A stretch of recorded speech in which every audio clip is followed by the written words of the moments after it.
Pak, izin ya Pak. Iya. Masya Allah saya diterima, disambut di sini aja dengan baik, makasih sini Pak.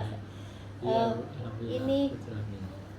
judul saya kan di sini ada efektivitas penerapan bobot poin pada kedisiplinan siswa di SMA 1 Kota Agung ya Pak ya. Saya disuruh pembimbing saya untuk mewawancarai. Jadi wawancaranya itu eh, nanya bagaimana penerapan pertama kali bobot poin atau sejarah Pak Asperi menentukan bobot poin berlaku di SMA 1 Kota Iya. Agung, mungkin seperti itu Pak. Bisa diceritakan ya Pak? Jadi awalnya itu makanya ada ide atau wawasan kami untuk menerapkan poin itu karena yang pertama ya tingkat ketidakdisiplinan siswa. Ya. Yang kedua karena ketidakpahaman orang tua mengenai kelakuan anak mereka di sekolah.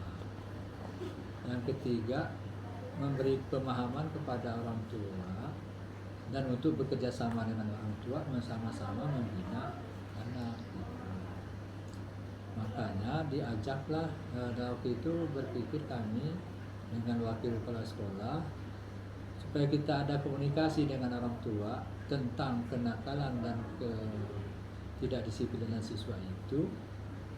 Maka ide kita lah, maka dibuatlah poin itu untuk mengajak orang tua sekalian membina anaknya.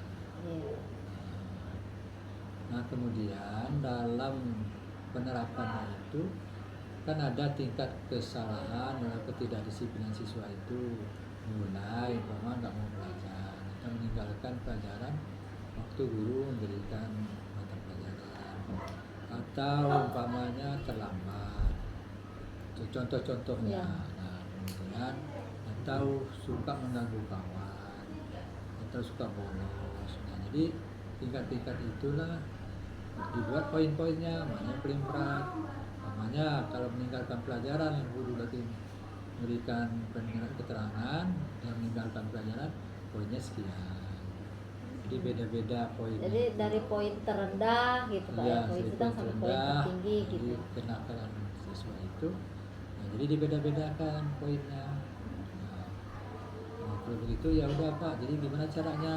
Nah caranya ada buku pedoman, kemudian ada buku pelanggaran, kemudian ada pemberitahuan kepada orang tua, kemudian buku kertas poin. Ya, kertas poin yang dipegang oleh guru yang menemukan anak yang tidak disiplin tadi.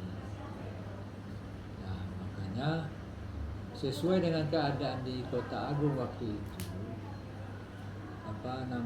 tingkat pengetahuan dari orang tuanya itu masih rendah, maka itu paling efektif.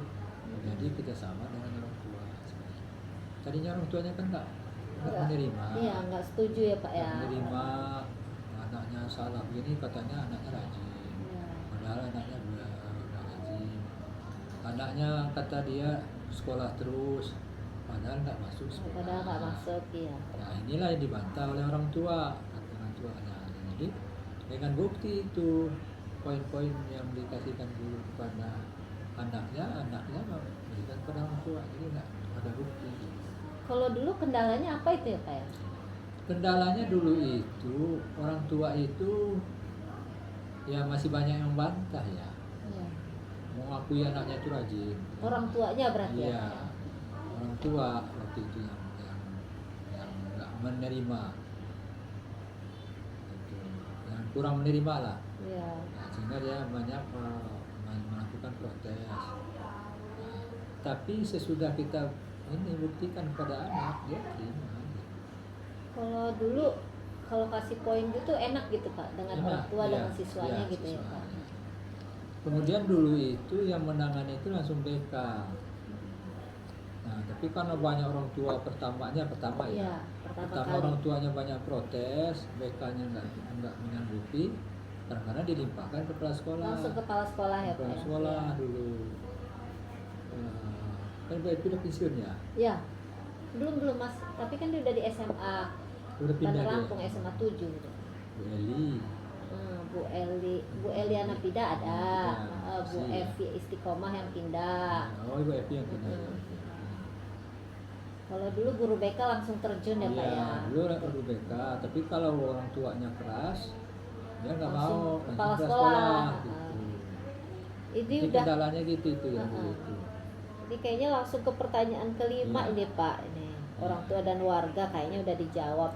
Langsung pertanyaan keenam, untuk data itu efektif sistem poin pelanggarannya terhadap dalam mempromosikan kedisiplinan siswa di sekolah. Jadi maksudnya gini, efektif sistem yang kita terapkan itu apa namanya dalam mempromosikan disiplin siswa itu bagaimana itu?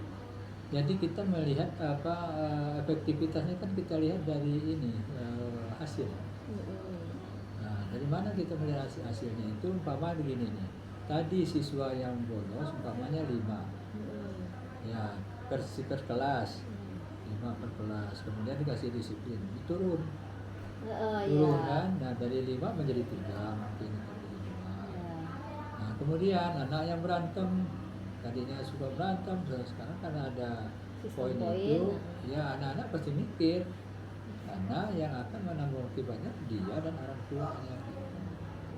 Itu tingkat efektivitasnya kita lihat dari ini apa tingkat kedisiplinan siswa jauh berubah dari sebelum diterapkan sistem efektivitasnya ya, apa, sistem poin itu.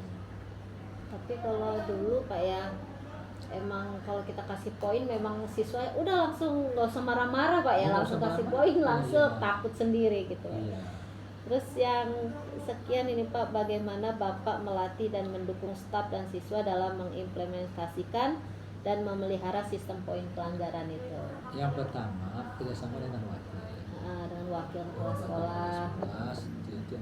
Kan ada 4 wakil itu, Ya. 4-4-nya itu kita berikan apa namanya